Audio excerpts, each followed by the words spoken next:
안녕하세요 유튜브 여러분. 이 마스크는 그냥 유튜브 각을 위해서 쓰고 있고요. 한번 이 기능을 보여드릴게요. 깜빡깜빡이기도 하고 빠르게 깜빡이고 꺼졌다가 켜지고. 오늘 일단 해보고 싶었던 얘기는, 요즘 해킹과 관련된 키워드에 관심이 많으신 분들이 있는 것 같아서 이 동영상을 찍게 되었습니다. 자, 그럼 네가 뭐 해킹에 대해 알아? 이렇게 질문을 하실 분들이 있을 것 같아서, 일단 제가 다닌 학교는 미국 군대 내에서 소문난 탑 3 보안 전문 학교입니다. 예로 1년간 함께 생활한 룸메이트가 네이비 사이버 세큐리티 팀이었는데, 실제로 네이비 측에서 룸메이트인 저를 북한과 관련된 사람인지 조사했다고 합니다. 특별히 제가 한국 사람이라서가 아니라 원래 사이버 세큐리티 팀이 그 주변인들을 조사하게 되어 있는 시스템인 것 같습니다.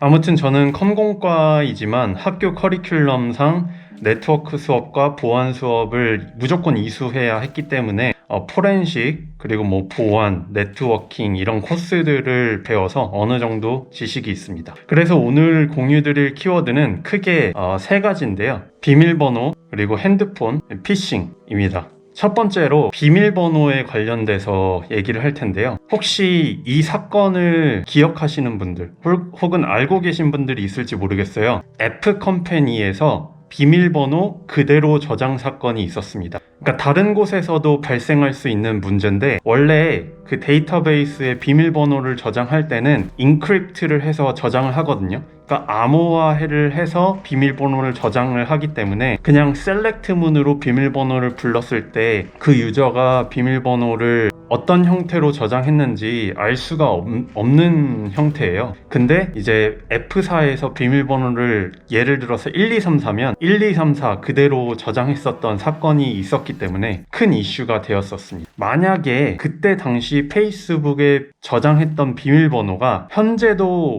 사용하고 계신 비밀번호라면 해커들의 타겟이 될 수가 있죠. 비밀번호는 자주 바꿔주는 것이 좋습니다. 그리고 비밀번호는 길면 길수록 좋은데요. 이 웹사이트를 보시면 비밀번호의 길이 혹은 조합에 따라 해킹하는데, 해독하는데 걸리는 시간을 나타내 줍니다. 그리고 8자리에서부터 한 자리씩 늘어날 때, 혹은 어떤 조합을 할 때에 걸리는 해독하는 시간이 기하급수적으로 늘어나는 것을 확인하실 수가 있습니다. 그렇기 때문에 어떤 조합을 사용한다기보다는 무조건 길면 길수록 비밀번호는 해킹하기 힘듭니다. 그래서 8자리보다는 앞으로는 10자리, 11자리, 12자리 비밀번호를 사용하는 것이 어떨까요? 그리고 현재 이슈가 되고 있는 양자 컴퓨터가 개발이 되고 나면 이러한 비밀번호는 무용지물이 되죠. 그 이후의 세상이 어떻게 될지 아직 가늠할 수 없습니다. 그리고 Two-Factor Authentication이라고, 요즘은 그냥 일반 비밀번호 이외에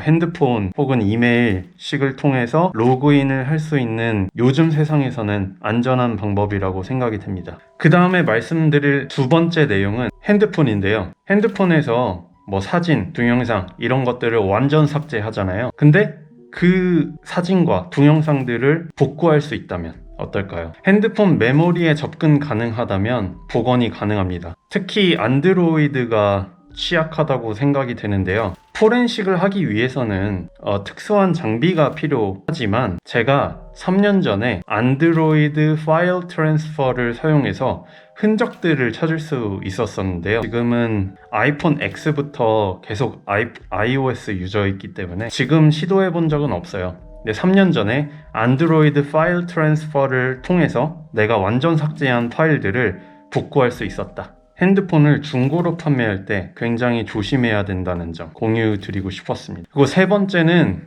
피싱인데요. 피싱이 위기의 순간 급증한다라는 기사를 봤어요. 그리고 매 순간 방법이 바뀌고 수법이 발전되는데, 요즘 같은 코비드 19 시대에는 어떤 식의 피싱이 가장 성황했는지 자료를 통해서 찾아봤습니다. 보시면 코비드 19 때는 일자리가 굉장히 중요하잖아요.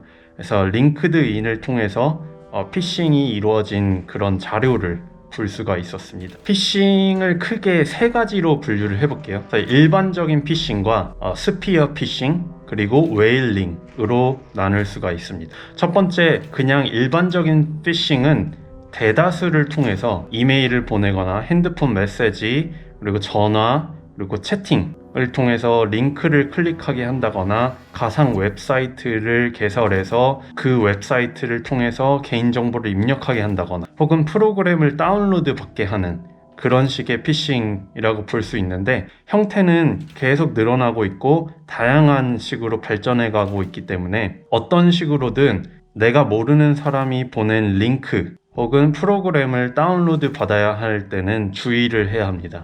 두 번째, 스피어 피싱 같은 경우는 특정인을 잡아서 공격하는 형태라고 볼 수 있는데, 내 정보를 이미 알고 있는 상황인 것이죠. 최근에 제가 스피어 피싱을 당했다라고 말할 수 있는데, 제가 누군지 알고 정확하게 이메일을 보내서 채팅까지 이끌어낸 다음에 대화를 계속 이어나가는 형태, 혹은 최근에 저희 어머니도 피싱을 당했는데, 예를 들어서 가족의 정보를 갖고 있으면서 어머니한테 문자 메시지 혹은 카톡으로 접근하는 방식인 것이죠. 엄마, 나 핸드폰을 잃어버려가지고 지금 친구 폰으로 문자 메시지를 보낸다, 카톡을 보낸다, 급하게 해야 될 게 있는데 구글 플레이 스토어 기프트 카드를 사서 좀 코드를 보내줘, 이런 식의 내용이었거든요.